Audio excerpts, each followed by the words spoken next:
And welcome back to the Trucking Risk and Insurance Podcast. Today we are joined by Anthony Triggs, the Director of Safety and Compliance at Interstate Van Lines.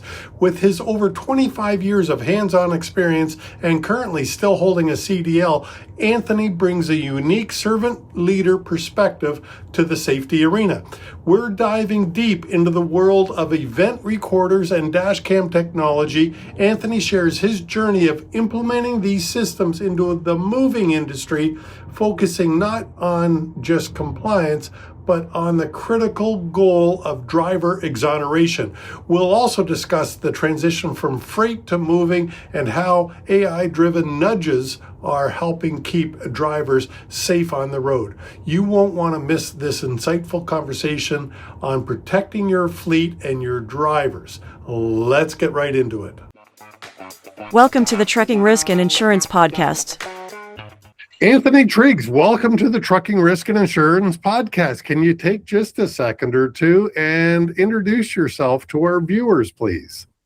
Good morning, and thanks for having me here this morning. My name is Anthony Triggs. I'm currently the Director of Safety and Compliance at Interstate Van Lines out of Springfield, Virginia, in the DMV area of Northern Virginia, right outside our nation's capital of the great United States of America. And guys, I have to pick on you. We did win the gold in hockey. You won it. It was fair and square. I watched it. It was good. It was a good game.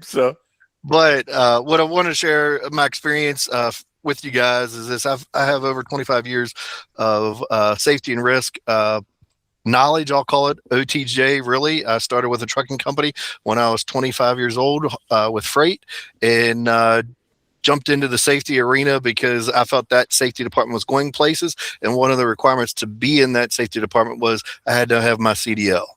And as a servant leader, as I kind of pride myself in being, is I'm not going to ask somebody to do something that I can't do. And how was I going to train drivers if I didn't have my CDL? How could I ask them to do something or teach them if I didn't have my CDL? So I obtained that. I've kept it current still to this day, medically certified. I can go drive the equipment if need be, but I try not to, because I try to look at data and how can we help our drivers be successful. So the last 4 years I've been here at Interstate, and it's been a great journey, and I'm looking to several more years here because, as I shared first, I was in freight for about 25 years, and now I'm in the moving business and learning another part of the how we move America. And cool. The main topic today we're going to be talking about are event recorders. But before we get into that, I just want to ask a curiosity question. What differences have you seen between the moving industry and the moving of freight? Probably the biggest thing that I saw when I first made that leap was freight was about 10 to 15 years ahead of moving as far as technology was concerned. And that was probably the biggest thing. Now, from an ELD mandate, no, obviously we had to be, with right. ELDs, but from an automatic event recorder or dash cam technology, the company I was with before, we had automatic event recorders installed in the equipment and probably had been operating them for about 10 years total before I made the leap into the moving business. So that's probably the biggest, and that's a great question, Chris, that I really saw. The other thing, and it really goes to technology, is digitalization, just automation or the paperwork, trying to drive that in, really in the moving world, there's a lot of documentation paper that people have to sign. So trying to move that to the iPad or a tablet, because there's some things that we have to meet different customer levels without getting into the details, that we have to have certain paperwork for certain customers. So at the end of the day, we've got to kind of migrate that together. So let's talk about event recorders, or some people might call them dash cams. What's your experience been? So you had to implement a dash cam policy and install them in the moving company that you 4 years ago, I was going to say recently joined. How did that all go? So it really went flawlessly, I would say, and very easily. Really, to share the details of what we did, we started researching dash cams. We were partnered with the vendor with ELD and trailer tracking and what have you, and we really didn't want to move away because we wanted one dashboard. And that vendor also had artificial intelligence with the dash cam or automatic event recorder. So it was pretty easy to make that leap with them because our 3-year contract was up and we're going into the 4th year. So we renewed and incorporated that. But really what we started doing was having operational huddles. In the moving world, we have a luxury of we normally see our crews before we dispatch them versus in the trucking world, you probably have drivers all over the place and you don't get to see them, right? So we had operational huddles and they were really, I would say, not toolbox talks or safety talks, but just sitting down alongside a group of individuals and saying, hey, here's what we're doing and here's why. And that was really the focus. And the number one focus was driver exoneration. We really wanted to protect our drivers. The data that we had as Interstate, I couldn't substantiate and say, hey, I need the event recorders to improve our safety because our data really didn't show us that. But what it did show us was we didn't have something to totally exonerate our driver in a crash. And that's what we wanted to do. Now, the other thing, Chris, you shared in the introduction, you're a consultant for a captive. We joined a captive and it's a requirement to have those dual facing event recorders. So I don't want to say, even though I've been in the safety world for almost 30 years now, and we have to be compliant. I hate telling a driver it's a rule, right? Because there's so many rules and regulations that they have to follow to begin with. And so really what we focused on was a driver exoneration and we care about their safety. So we went along, had several different operational huddles. We have 4 facilities and we were out to those facilities several times and just kind of slow walking it.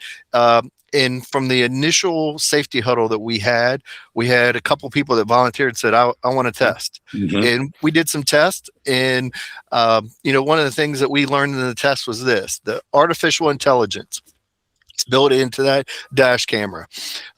We were under the impression that AI was going to be a toggle that we could turn on as we started to learn. All right. Just like AI, it's a learning intelligence, right? Well, it was active right away, but really what was focused on is the system that we're using has nudges that it'll speak to the driver. And let's just use a simple situation. A driver has a handheld device in their hand. Now, I'll be the first to say AI is not perfect. It might be a sandwich in their hand, but it's going to say that, hey, something's in their hand. And now hopefully they don't have the sandwich up to their ear, right. But that's what it's trying to identify. But really it gives that driver 2 to 3 nudges verbally in the vehicle, in the cab of the vehicle to correct the behavior before my safety team, which is myself and another gentleman, that we would get an email alert, an exception to say, hey, Houston, we might have an issue going on in this vehicle. Do we need to contact that vehicle? So at the end of the day, we learned through that together.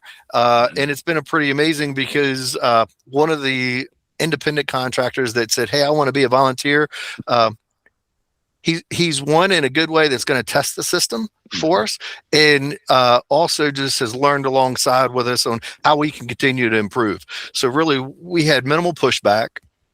And where we stand today, the system that we use, it gave us a score to begin with, because as you guys probably are familiar, an ELD is still pulling telematics from the truck, right? So that data is already flowing into the system. We had a safety score, perfect score is 100. We had a safety score of a 91. Good. Okay. Now, that was before the event recorders. As we mapped out the year and said, hey, here's our plan on how we're going to install. We're going to install company vehicles first, our local contractors that basically operate the 95 corridor. Second, then our owner operators that basically go pond to pond in the U.S., would be last. We mapped that out. We started, and you would have thought that the longer length of hauls and maybe those individuals might have had some worse behaviors than others, that our score would go down throughout the year. I just showed a slide to our internal staff last week at a staff meeting that we went from a 91 to a 95, a steady improvement. And that's how we finished the year. Now, speaking captive, I just saw a report just recently in the last week that we were at 98 compared to the captive that we're in. So we're driving that score. And probably the biggest lesson that I've learned in safety as a whole is, even though I might be a bald guy and have some age on me, I still can learn. One, two, people like to know the score. Yes. Sure. And they want to know how they're doing. And right on the driver app, it gives a score. And it was pretty amazing. Before we started pushing that score out, talking about it, drivers are coming in and saying, hey, what's this score mean? What's a good score? What's a bad score? And so we have some plans to continue the behavior forward with the automatic event recorders. Because like I said, we're not perfect. We're here to learn and continue to learn. And at the end of the day, it's making us better. And we do have something now that we can protect our drivers for driver exoneration. Well, it sounds like you're doing more than just implementing a program. You're actually strengthening the culture of the organization that you're working with, which is huge, because with the scores going up, you're getting buy-in on that cultural message. John, that's a great point, because that's one of the things in safety I've always have heard and learned. You got to have the culture. And, trying to recreate a culture that's been in place for a while is very difficult, right? But trying to just maintain or cultivate just a little bit to continuously improve 80-year culture, of the company I'm working for, it is pretty easy. But it all starts when in the hiring process and really how they meet us and really what we're going to expect from day one. And, that's another thing that we're really using the automatic event recorders with is I can have road testers or road examiners. I can see that new driver. If they create an event, I can follow up on that road exam, or I can also coach the road examiner to say, hey, here's what we should be looking on. It's given us another tool in our toolbox that, again, improves us. Yeah. What now, the driver facing dash cam, because that's, I think, the most controversial of them all. Some people have very strong opinions, is how I'll say it. Trying to be nice. First of all, are yours event-driven only, or are you able to watch the driver all the time if you chose? So, great question. They are event-driven, first and foremost. Can I pull live video? The answer would be yes. Now, my answer to that is this. Previous life, 385, 400 trucks, 1,500 trailers, 500 drivers. How do I have time sitting here in 8 to 10 hour day to look at all that video? Correct. Now, smaller environment where I'm at now, 75 company vehicles, 100 drivers, team of 2. That's it. Right now, we don't have enough time in the day to watch the video. It's behavior-based, exception-based, and that's what we're looking for. And honestly, what we were looking for was, again, going back to driver exoneration first and foremost, and then what else can we do to help our drivers improve? Because we don't want them to get stale or stagnant, right? We want them to continuously improve. And at the end of each day, I mean, it's really the next day at the morning dispatch, a lot of them are saying, hey, how did I do? Or, is there anything that you need to talk to me about? It's a total different situation now that we have 100% implemented. Yeah. Sweet. Well, I was going to say, now you're opening up those conversations. You're creating that opportunity to have those conversations. So, but at the same time, you can also put minds at ease to go, well, you haven't created a reason that I need to watch your video all the time. I have AI to do that picks up an event. So if you don't create an event, I have no need to watch you. I haven't got time to watch you. I got a job to do. John, I think you eavesdropped on our ops huddles, because that's what we said. And honestly, it's been amazing on the receptiveness of the drivers. But another point I'd like to make is this: it's focusing on the positives. We had a driver that if we said we went the first 90 days, that never triggered an event. We went, hey, was it installed correctly? We started asking questions, not being, not to the driver, but we said, hey, is it working? And then, we've had celebrations, and honestly, had an annual report that I just mentioned. That driver is our top driver. Sweet. has longevity, is a female too, by the way, and sets the example, sets the bar. And she's one of our job inspectors that sets the quality mark. And part of her quality is safety. So at the end of the day, I mean, it's just success story after success story. Sure. Awesome. Well, and in your business, because you are in the moving industry, when you have a crash, there's a lot of stuff in that truck that is not easily replaced. There could be heirlooms and keepsakes and sentimental value. It's not like a load of freight that, okay, well, we just turn up the factory and recreate it all again. Yeah. Great point, Chris. You're exactly right. I mean, people's livelihoods, their whole life might be on that trailer or truck. And if we cause a crash, I mean, that is a huge explanation to those customers, because you're never going to replace that stuff. Yeah. And I mean, obviously you do have crashes, because hopefully not at fault ones, but everybody's involved in a crash every now and again if you do enough miles. How do you mitigate those losses, just out of curiosity?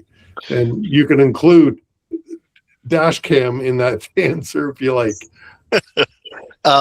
Honestly, now that we're 100% implemented, that's the first thing. If we have an event, we're going to go to the footage and see, okay, first off, how can we protect the driver and protect the company? At the end of the day, we're going to do a normal accident investigation alongside that video. We're going to do take witness statements. We're going to gather the basic, your basic steps of an accident, of exchanging information, photos, things like that. We're going to obtain, but we're going to pull that video and look at it. Obviously, we're going to go to the insurance companies or our insurance company too and report it, but try to mitigate that situation as best as we can. Hopefully, and I feel pretty confident that video is going to exonerate our driver to say, hey, we're not at fault, and we're going to be on that subrogation side saying, hey, how are you going to repair for our vehicle? Because we have a responsibility to other customers that want their heirlooms, and we've got to have that truck operational. Sure. Yeah. Well, no, it's crazy. I can't imagine some of the stuff that you are hauling, and literally it's irreplaceable in many cases. So, it's unfortunate that these things do happen. Now, have you yet started to look at the side view mirror cameras? In my tenure here at Interstate, we have looked at some different technologies. We haven't made the leap yet. Went down this path first and foremost.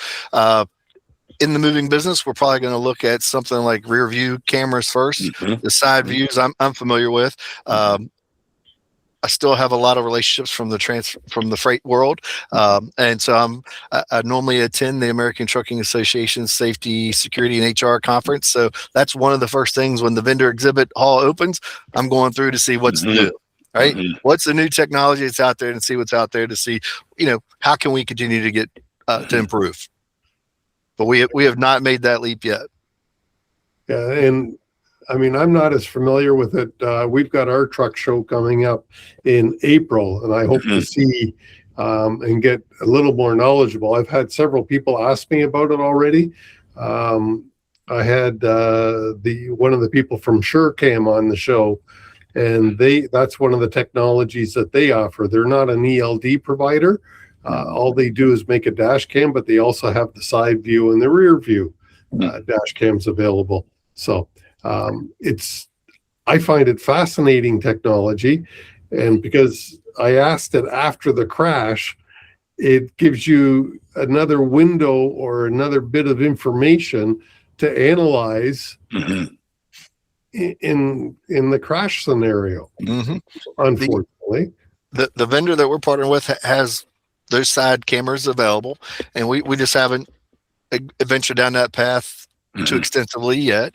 What I would share with you is I have a newer vehicle I just purchased in the last year, and I am amazed at the number of cameras that are on that vehicle in the different views. And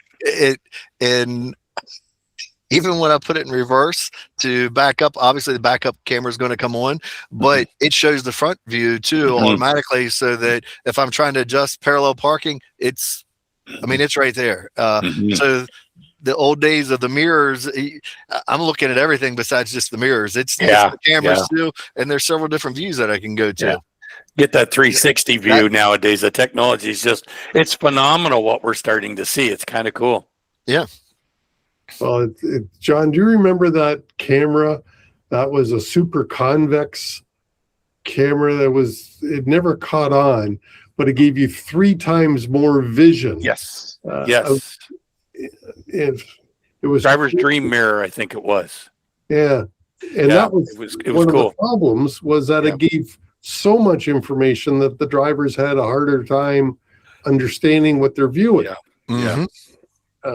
And I'm looking for somebody with experience on these cameras, because I wonder if that could possibly happen, at least with some of our drivers, that they get sensory overload, basically. Right. Well, we are seeing the technology come out in the replacement of the West Coast mirrors for a camera, which I really want to drive a truck with one of those. I've seen some of it, and it's really cool technology, because not only does it give me a much wider view, it gives me a clearer view, particularly in inclement weather. Your mirror's not all covered with ice, snow, and water.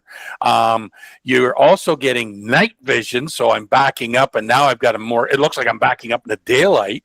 There's measurement lines in there to give me an idea what the distance is between the back of my trailer and the vehicle behind based on these lines. So there's just so much more to help the driver be a better driver. But it's a challenge, right? Just as you're saying, Chris, there's so much information coming at you through that technology. And now you're not looking outside the vehicle, you're looking at the A-pillar of the vehicle where that tablet is that's got that camera. So, to what you're talking about, Anthony, it adds to more of what you're going on, but we still have to do this one step at a time to get the driver buy-in so we don't overload them. And I agree with you. I think it goes to onboarding the driver on that technology, training. I like to use the word onboarding versus training, but even using myself as an example, the vehicle I just purchased, the rear view mirror, it can be an actual rear view mirror or it's a camera. Yeah. When I test drove the vehicle, it was a rear view mirror.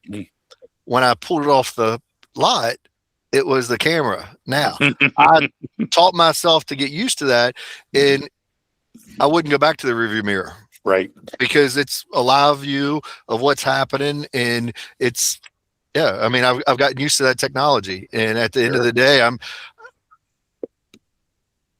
I have an older vehicle too that I drive that only has a rear view camera, and I found myself this weekend, because it was nice out when I was driving it, looking for those other cameras. So it's well, how many of us, I'm thinking of my car in particular, when I first purchased the car that I'm driving now, it's got the rear view camera, and I said, I'll never use that shit. I'm going to check my mirrors and now I made the mirror comment way back when. Yep. And now I can't live without it. Yeah. I've got another car, and it doesn't have all the bells and whistles, and I get into that, and I feel like I don't have the information especially to back up. Yep. And you find yourself forcing yourself to look at that physical piece rather than the camera that's showing there. It's like, no, I see the camera, but I also got to look in the rearview mirror. I got to check my side mirrors, because we get very lackadaisical when it comes to the technology and going, oh, I can see everything out there. But if you don't check your side mirrors or your rearview mirror, you just might miss something. Yeah. So what other issues, Anthony, have you had implementing the dash cameras or responding to the events that are generated? I'll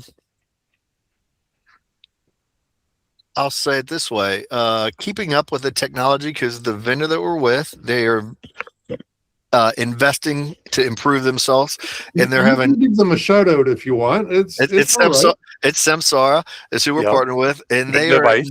they are investing that we see, and it's I've had to put in a process myself that every Monday I'm going to the dashboard, which I normally do, but I'm going to a feature management tab to see what features are there for beta testing and what have you, because they're pushing out things that they can't even, I don't want to say can't communicate, but that are just there that say, hey, test for us or what have you.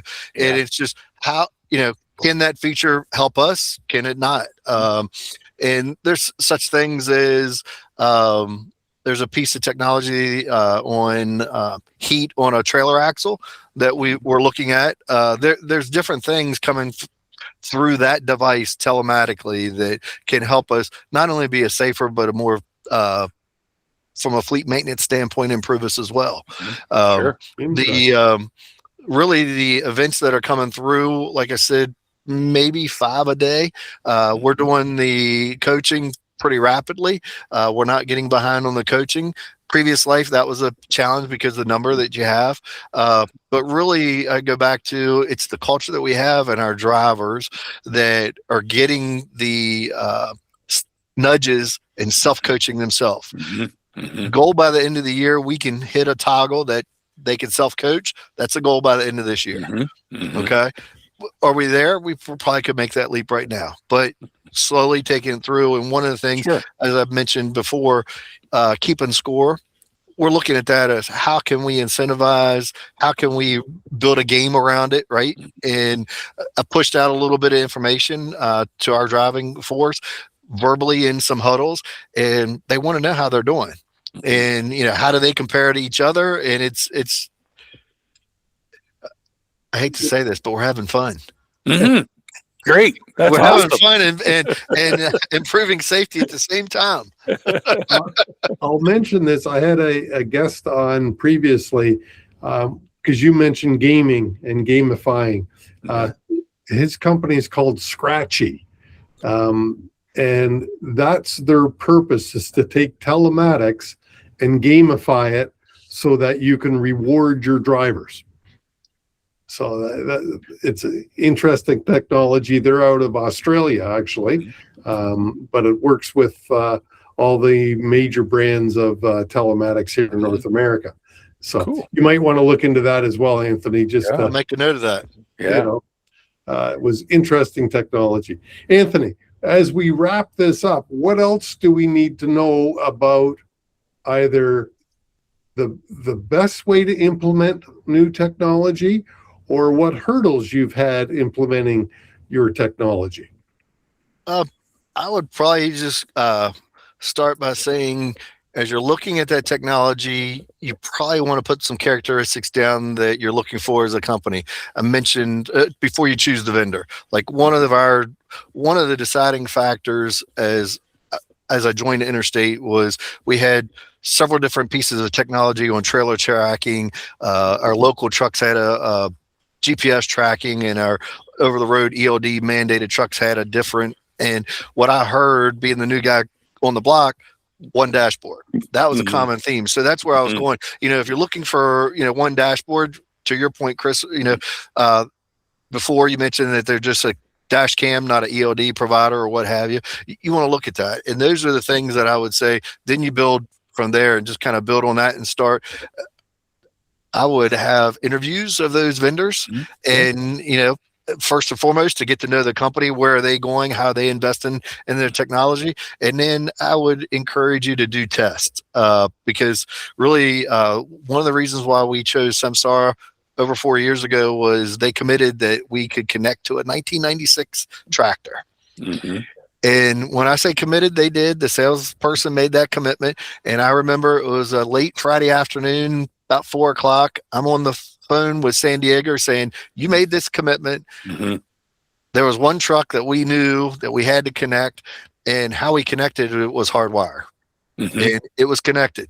The driver was able to run an ELD, we could pull telematics, and that was before the dash cam. And right now I'd know we'd be able to connect the dash cam to it if that truck was still in our fleet. So at the end of the day, as you have those interviews, listen for those commitments and hold that vendor accountable. But then really you got to look at your staff and, have that plan on what you're going to do and how you're going to communicate the why you're doing it. Sometimes companies will say, hey, we're going to make this leap on this piece of technology, and they really don't do a good job at explaining the why. I would have to say, and I'm not taking ownership on that. It's the culture here that we just sat down together and literally we put together a PowerPoint, and we probably internally with myself and the guy that works with me, Kyle, and a family member who's our VP of counsel here, we probably beat that PowerPoint up. I don't know, 30, 45 days back and forth, making tweaks and testing it out and saying, hey, does it read right? Because, we wanted to really communicate that driver exoneration, and that's why we're doing it. And that's what we did. And really, from my previous experience, having those huddles to where it gave them opportunity, the staff, to ask questions. And I would just say that's probably the biggest thing. You got to have an open door. And you got to take the good with the bad feedback, and you can't be adversarial. You've got to receive that, and if there is an issue with connectivity or if there is something in the programming, you've got to be able to work with the vendor and get it fixed, because you're going to lose that driver buy-in if you don't get it fixed. Makes sense. Yep. I think you hit the nail on the head, though, that the focus needs to be driver exoneration, because I really do believe that's the greatest advantage of dash cameras. Right? Anthony Triggs, thanks so much for coming on the show. Yes, thank you, Anthony. Thank you. Thanks for having me. Appreciate it. And that wraps up another episode of the Trucking Risk and Insurance Podcast. A huge thank you to Anthony Triggs for joining us today and sharing his 25 years of safety experience. It's fascinating to hear how that servant leader approach to safety at Interstate Van Lines and the real world impact of using dash camera technology for driver exoneration rather than just to rule out or roll out the enforcement issues. If you found Anthony's insights on AI-driven safety and the transition from freight to the moving industry valuable, then please hit the subscribe button. By subscribing, you'll never miss an episode where we dive deep into the latest trends and technologies protecting fleets and drivers across North America. Thanks for watching, and stay safe on the road. We'll see you on the next one.